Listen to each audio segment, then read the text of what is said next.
You are listening to From Sobriety to Recovery with Jesse Mogul. This is episode 6. Let's get to the show.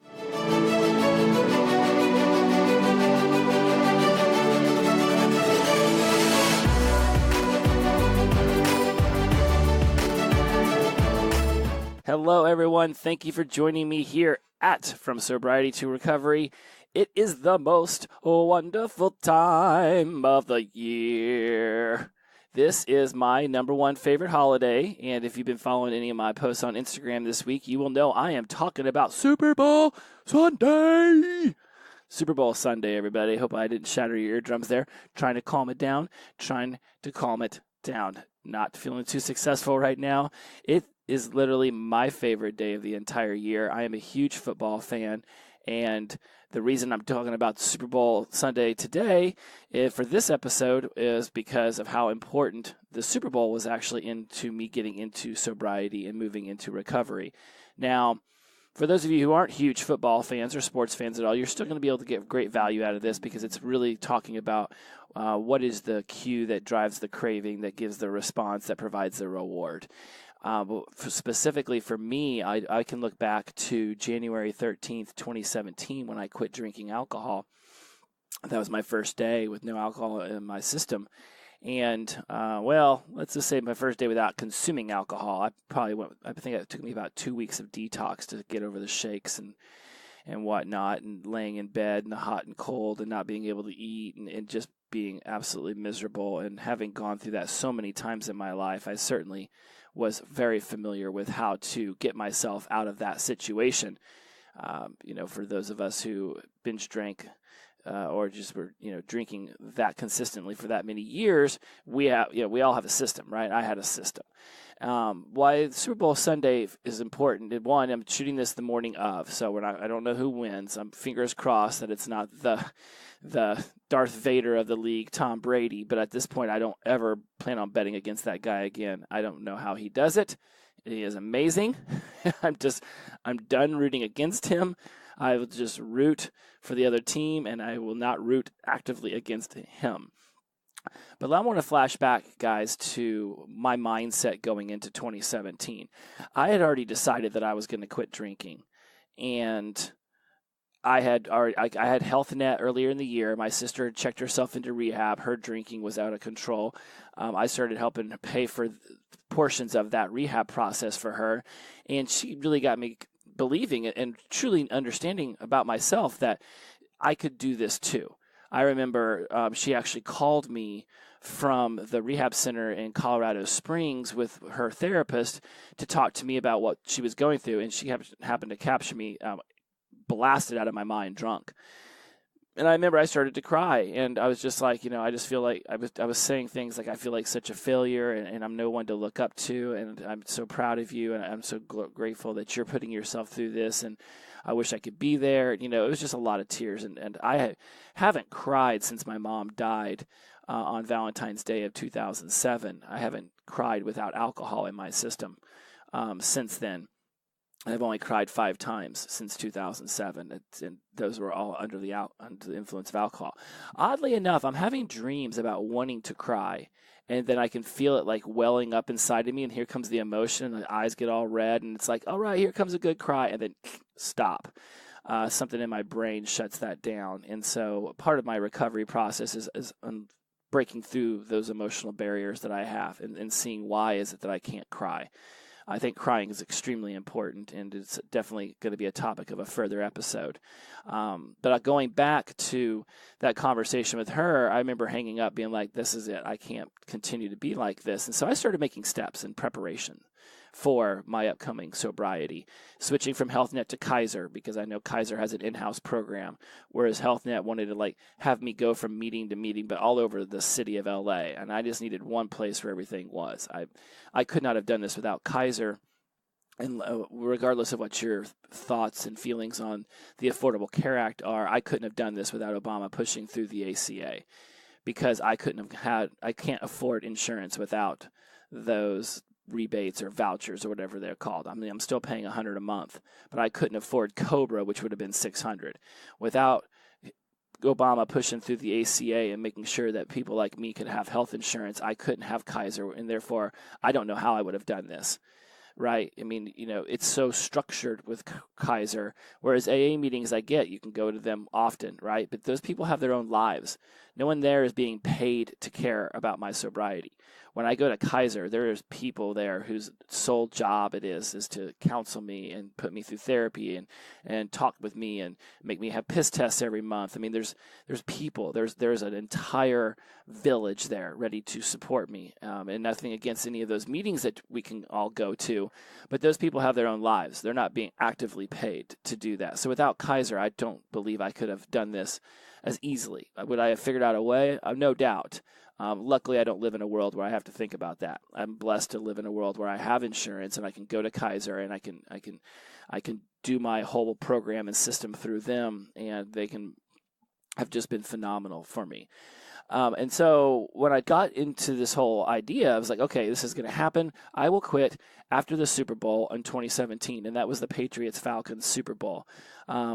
But when I quit, I didn't know that. I'm just giving you guys some sort of time frame. If you're football people, you'll remember that game. And the week leading up to that Friday, the 13th, when I quit drinking, was just bad. And my body started to reject any kind of water, alcohol, food by Tuesday. And I kept trying to just force it to drink. And I had stopped eating days before, and it was literally just like water, tea, anything I could just get to stay in my system, just trying to sober up enough so I could keep drinking. And that was painful. And waking up on my bedroom floor that Wednesday and Thursday morning. In fact, I'm pretty sure I was waking up on my bedroom floor every single day by that point, because I was afraid of spilling booze in my bed or being so blacked out drunk that I might piss my bed. Like I just was sleeping on the floor a lot. I was, vomiting. There was issues. I'm trying not to paint too ugly of a picture here. I don't know what you're doing right now as you listen to this, and I don't want to catch you in the middle of a meal. Just know it was bad. And in my head, I had it set that it was going to be Super Bowl Sunday. Super Bowl Sunday was going to be my last hurrah. I was going to wake up that Monday. I was going to be extremely hungover, but that was it. I was going to stop. Just make it to Super Bowl Sunday, have your last hurrah. But I remember my past Super Bowl Sundays. I would get so blacked out drunk that I would generally be drunk for the next day, 2, 3, or 4. One year, in fact, which was one of the Broncos Super Bowls, maybe it was the Seahawks-Patriots Super Bowl. I stayed so drunk that week that I kept coming out of my blackouts and rewatching the Super Bowl because I was never quite sure who won the game. And I posted something about this on Instagram at From Sobriety to Recovery that I was like, I think the Patriots won, but I'm not so sure. It was just pretty much a given. The Patriots are in the Super Bowl every other year, if not every year. And so my Super Bowls it was a culmination of my entire season. Like for me, football season was permission to get as drunk as I possibly wanted to. I stayed in college for 12 years because I didn't want to get out in the real world and have to all of a sudden have a light be shown upon my drinking. Best place for a person with an addictive behavioral mindset or somebody actively pushing through addiction, regardless of your drug or alcohol of choice, is college. There's tons of alcoholism going on there, and most people they treat it like a benign issue. Like, oh, well, we're in college. We're all just having fun. No big deal. And it is a huge deal. And one of the reasons I launched my other podcast, College Success Habits, is to discuss how we create habits at a young age that ultimately lead us to either a really awesome life or a life where we have to try to figure out how to manage things. I'm trying not to get too far off the subject here because I have a point. I have a point for all of this. Coming up now, this is my 3rd Super Bowl sober, and just looking back at, was it this football season of 2017 is when I started going to Refuge Recovery. Up till then, I had only gone to Kaiser Permanente's meetings. They had a couple things at night. They had some things in the morning. I was hitting all of those. I started going to Refuge Recovery because I wanted to make sure that I had a really strong, stable foundation in my sobriety, because football season is my cue, right? It's, here comes football season. Now it's time I can really crave the drinking. Like, I can always find a reason to get drunk. But boy, I'll tell you what, football season, it's like, here comes a game on Thursday. Then sometimes there's a college game on Friday. Then don't even here comes Saturday. Don't even get me started. Saturday, I'd work my morning shift, and then I'd get off, and I wouldn't have to work again till I had Sunday, Monday, Tuesdays off for the longest time at one of my jobs. So I would be able to get smashed on Saturday, smashed on Sunday, start coming to on Monday, but generally stay pretty blacked out, and then on Tuesday start putting myself through my little detox process. By Wednesday, I was able to eat food. I think Wednesday would be the day I would clean. So Tuesday, I would lay in bed and be in suffrage of pain. Wednesday, I would go to work, and I'd come home, and I'd clean the house, and I'd start to sweat, and that sweating would help. And from the sweating, I would get a mild bit of hunger, and I'd have like some chicken noodle soup and crackers. Then come Thursday was my actual real chance to eat a meal. And then I'd work my Thursday shift. I'd come home and I'd eat like a real meal, hit the gym, try to get another sweat in, and then do that again on Friday.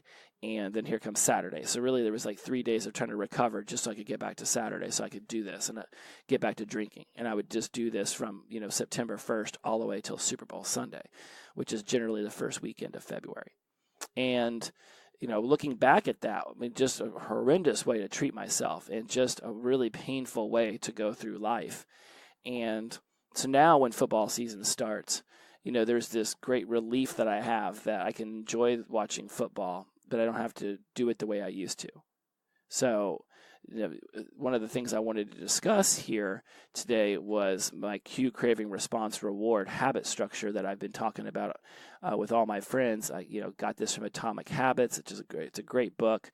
And I won't before I get into that, let me preface that my therapist doesn't think that the words cue, craving, response, reward are the best things to use when discussing ways of setting up new habits versus breaking old habits when we're within the confines of addiction recovery, because cue and craving, response, reward, that's the whole idea of what got us into addiction.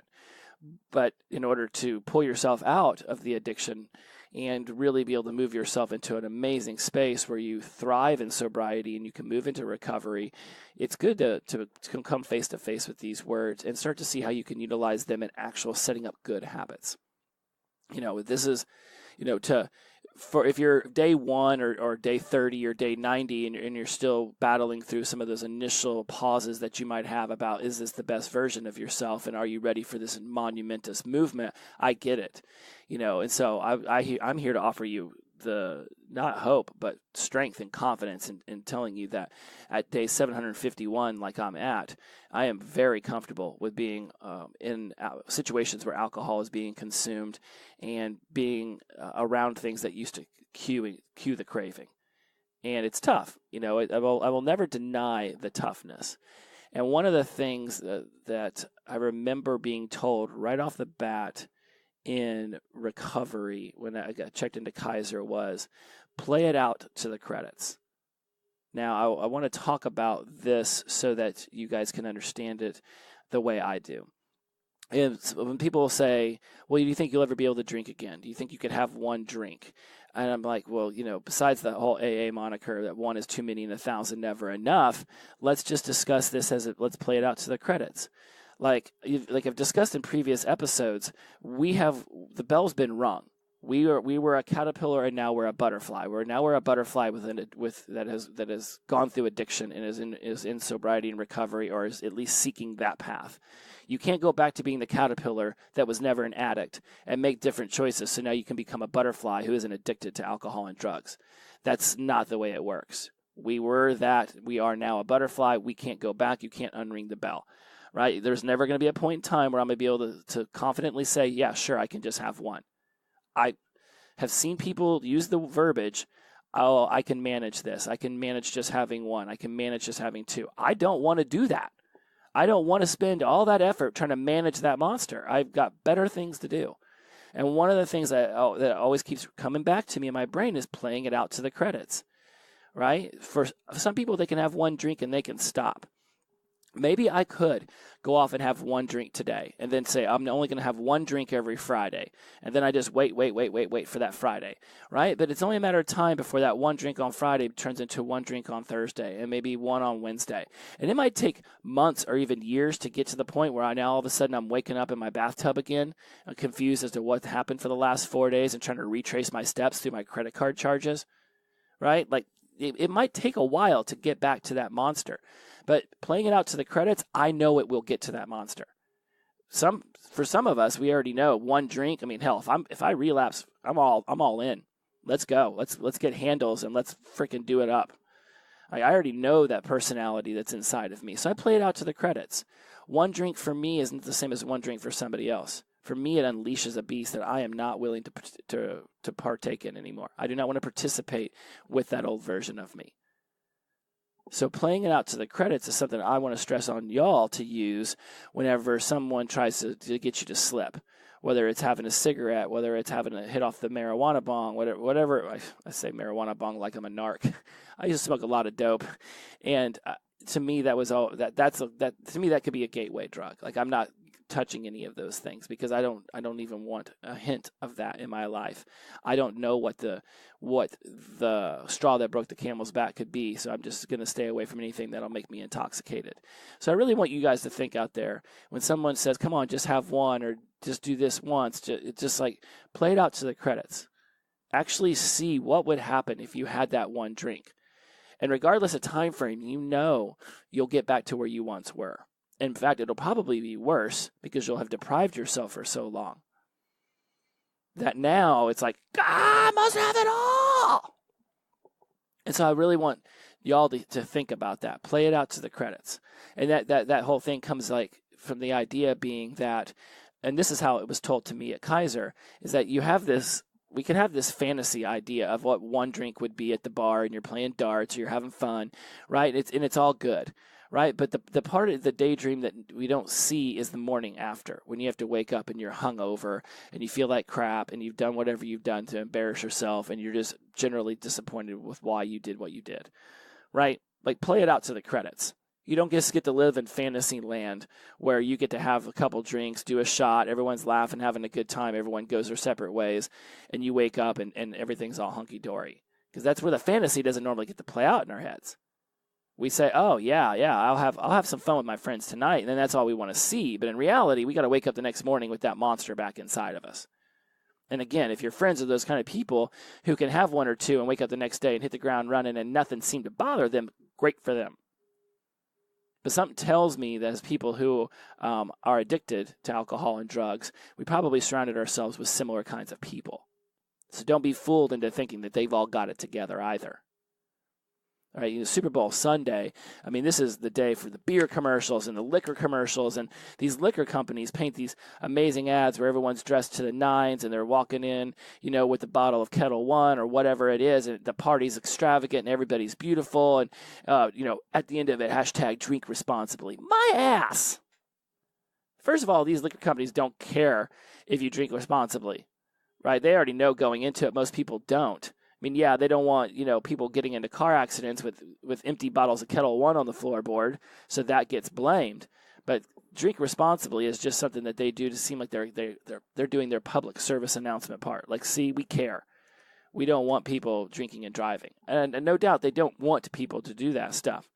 But whenever they're producing gobs and gobs and gobs of this booze, hashtag drink responsibly is their feeble little bit of effort to prove that they somehow care about social injustices or whatever it is that they're trying to accomplish with that. Same with the beer companies, with the sexy models and the good time and the talking horses and the teddy bears and all that stuff. I mean, it's like, come on. This is one of those days of the year where getting insanely intoxicated just seems to be a rite of passage of watching the Super Bowl. Much like New Year's Eve or 4th of July. It's like, gotta have our beers, gotta eat the barbecue, gotta get smashed. I mean, it's so, alcohol is so centered around our sports that for a lot of us, I can imagine it being extremely difficult to go back to watching sports once we get into sobriety and recovery.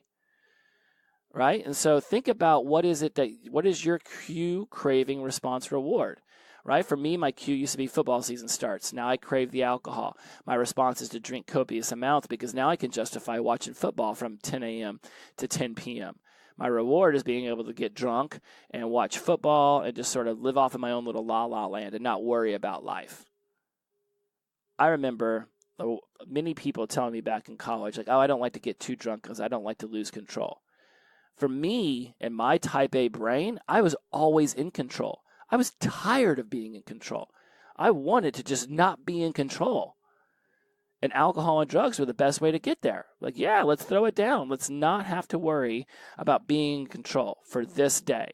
And when you're in college and you surround yourself around a bunch of other drunks, for the most part, no one else is really going to notice or care about what you've done either.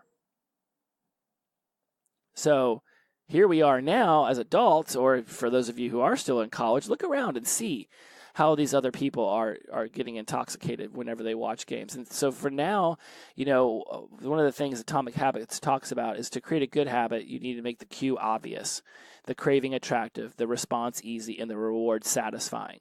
But to break a bad habit, you need to make the cue invisible, the craving unattractive, the response difficult, and the reward unsatisfying. I'll repeat that. You have to make the cue invisible, the craving unattractive, the response difficult, and the reward unsatisfying. Now, with sports and going and watching those, if that's the cue to start drinking, you can't make that invisible. But you can make the cue different. You can say, oh, well, now when I get around to watch football, I'm going to make sure I'm around friends who all aren't getting intoxicated. And now my craving is going to be for that social interaction that cheering on the sports team provides.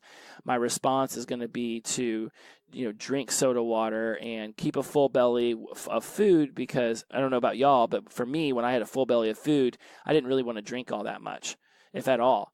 And so one of the main reasons I would get blasted for 5 or 6 days in a row is I just wouldn't eat. And now your reward can be the satisfying knowledge that you just had a really cool bonding moment with all your friends. You watched a game, you enjoyed it. Now you can get in your car. You can drive home without fear of repercussions from anybody waiting for you at home or by the law. And you get to wake up the next day and you get to feel awesome. Like, to me, playing it out to the credits, the best thing is I know that today, whenever I go up to the Magic Castle to watch this football game, I'm going to have friends that I haven't seen in a long time there. I'm going to stuff myself on burgers and ribs and bratwurst. And while everybody else is, chasing the metaphorical dragon, trying to get their beers and trying to get their alcohol in so the game can become fun for them, I'm going to sit there. I'm going to enjoy it. I'm not the kind of person that remembers plays and certain things. Like I was sober the last 2 Super Bowls, and I really couldn't tell you much about them. I remember in the Falcons when some Patriot kicked the ball off of his ankle and somehow caught it.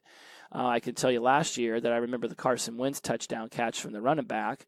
I can remember some of those things, but I don't remember plays like some people can remember. Remember 2nd down and 3 with 3 minutes to go in the third quarter and that one guy. No, I don't remember any of that. My brain does not care to remember that. I go for the social interaction and the enjoyment.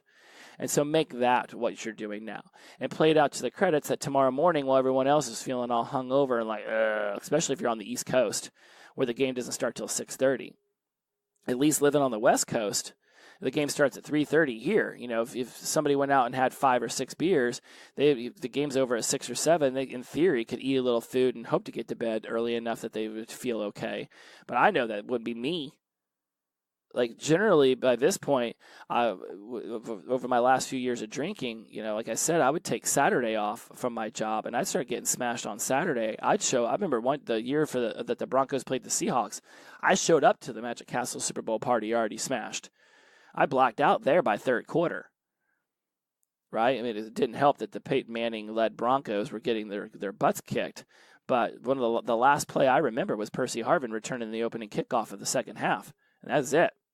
Out for the rest of the time, and I stayed all the way to the end of the game. I don't remember doing that, right? So we're wrapping up here because I'd like to keep these episodes under 30 minutes. So this is a big game. And for those of you out there who've been listening to this who think, well, I'm not a sports fan, think about something else that's monumental to you that comes up.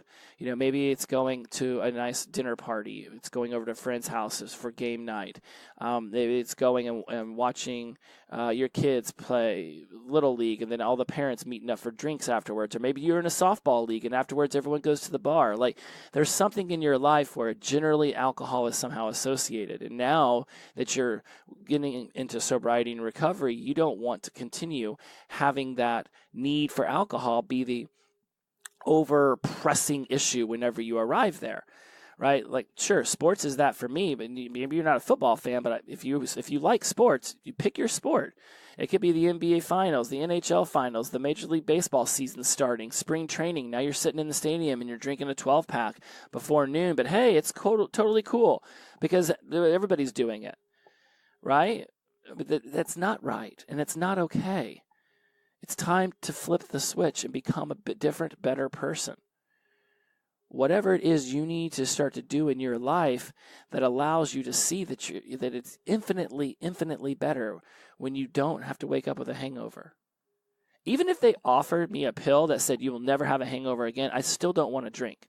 Because now that I'm sober, I've gone to these social interactions, and what I've seen is people chasing this addiction, chasing this need to become intoxicated, and now there's like a light. I see a light in people's eyes that switches off whenever they get to a certain level of intoxication. And it's different for everyone, right? A woman who 2 glasses of wine in is drunk versus a guy who drinks 15 beers and has a buzz. When that light flips off in their eyes is at a different time, but it still happens.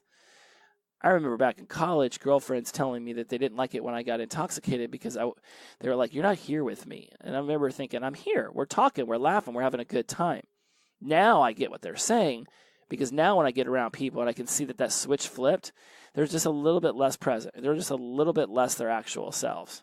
Now, maybe they like that version of themselves, but it's not the person I was enjoying being around. And now that since I'm not intoxicated, I'm still here, at this baseline, and now they're up or down and they're doing their thing, and it's like it's not the same person. When people start getting that way, I'm just like, yeah, okay, I should just go home now. You guys keep having fun. I saw a meme on Instagram yesterday that said, not going out, staying in the house, going to bed early, eating healthy food. What were once punishments as children are now my adult goals. And it is really remarkable, the transformation that happens when getting rid of intoxicating things out of your life becomes the main focus, and just the things that start becoming what you really yearn for and want to do. And so for those of y'all out there who were watching the game yesterday, because obviously this was recorded literally the game starts in about 3 hours, who made it through that, now I'd like for you to reflect upon what you saw, reflect upon the people you were around. How much louder they got towards the end, or because of the alcohol, or maybe just because of the game. Like, just look back and reflect upon what you saw, and not with judgment, but just reflect upon what did you see, what did you experience, what was that game like for you, what was that interaction with all those people like for you. This is the new version of yourself, and I get that. I've been reading a lot of. I follow so many people on Instagram. Anybody is welcome to my community. We heal together is one of my taglines there, and it's from sobriety to recovery. And I just go through and I just start following anyone because I'm just trying to find everybody at a different stage and seeing what they're posting and what they're talking about. This one woman talked about how, like all of a sudden her kids were wanting this, and she burned herself a coffee, and her husband wasn't helping, and her kid was playing Fortnite when she was working on his homework, and she just got like this boiling of rage inside of her, and she had to run upstairs and pray, and that's what helped her calm down instead of turning to the bottle. And I'm like, yes, see that in yourself. See what the cue is that causes you to crave alcohol, that makes the response to reach for alcohol. Then the reward is alcohol. Figure out what that cue is and change it. If you got to go pray, if you got to go run, you got to do some push-ups, whatever it might be. Because I'm telling you, in a million years, if you'd have told me I would have quit drinking in 2017, 2 weeks before that Super Bowl, if you'd have told me that at the beginning of the season, I would have laughed. Been like, there is no way that I will check myself into rehab before the Super Bowl. The Super Bowl is my favorite holiday of the year. It is my favorite day of the year. And back then, it was my favorite day to get smashed. And now it's completely different. Now it's this celebration of an amazing football season. I'm grateful that I've enjoyed all the games that I have sober, and I can't wait for the season to be over with. I want my free time back on the weekend. I have this whole how can I miss you if you're never gone mentality with football. If it doesn't go away, then how am I ever going to yearn for it come August? And the beauty thing about it is, after the college national championship game, then it's just playoffs for NFL, and then it all culminates today. It's been about a month since Clemson beat Alabama, and now here we go, Rams versus the Patriots. And I'm just like, thank goodness football will be over with. And if the Rams win, living in Los Angeles, that will be hilariously awesome. I will go down and find the parade and just stand amongst it because I've never been in a city that's won a National Football League championship. So that's it, guys. Really, really excited for this game. I'm really excited for today, the ending of the 2018-19 football season, Super Bowl 53. It is a cue for me to just be very happy that I've made it through another football season. I've done an amazing job in my life. I want you to see how you're doing an amazing job in your life, whether you're at second 1 or second 1 trillion in your sobriety and recovery journey. It is all important. It is all worth it. You are just as special as the person with 10 years if you've only got one day, right? I wear a necklace with my AA chips. I don't go to AA, but I like to wear the chips. And one's the 2-year, and then on the other side of it, I went out and bought a 24-hour. So I can remember I've been sober for 2 years, but I'm just making it sober today. And I'm not worried that there's going to be a relapse today. I'm well past that in my sobriety and recovery stage, and now I'm into this how can I heal myself emotionally stage. But that doesn't mean I get cocky. It doesn't mean I get all, I can do anything I want, whatever I want. I'm still very mindful of what's going on around me, but I'm not sitting there afraid that I'm going to trip into a keg and all of a sudden wake up in, Tijuana. Wherever you're at in yours, just be safe. Just understand that while we may not be drinking, a lot of people are out there. So take an Uber, be safe, wear your seatbelts. Much love, everyone. As always, if you haven't already, subscribe, rate, and review me on whatever your podcasting app is that you're listening to this on, Stitcher, Podbean, iTunes, iHeartRadio, whatever it might be. Please subscribe, rate, and review. I love building this community. I really, really, really cherish the time that you give me and the fact that y'all are all listening to this. And as always, follow me on social media at From Sobriety to Recovery on Facebook and Instagram. I'm really active on Instagram at From Sobriety to Recovery. If you want to follow me on Twitter, I'm going to kick that back up probably sometime in March, and that's at Jesse Mogul. And other than that, guys, just go out there, be safe. If I'm talking to you like you're getting ready to go to the game. For a lot of you, for all of you, that was yesterday. So I just hope that you were safe. But just know that it's like I'm sending out the vibes for everyone to be safe and to be awesome and to have a successful day in sobriety recovery. I'm sending that out to you now. So if at 11:47 Pacific time, 2:47. Is that right? 2:47 Eastern time. All of a sudden, you felt a warming in your ears and a happy glow in your heart. Then that was from me. And bless you all. Bless you all. Thank you so much. Here's to another successful football season, another successful day of being sober in recovery. As always, the power of positive energy, release, and flow. Take care of one another. Love you guys. Take care. See you soon. Bye-bye.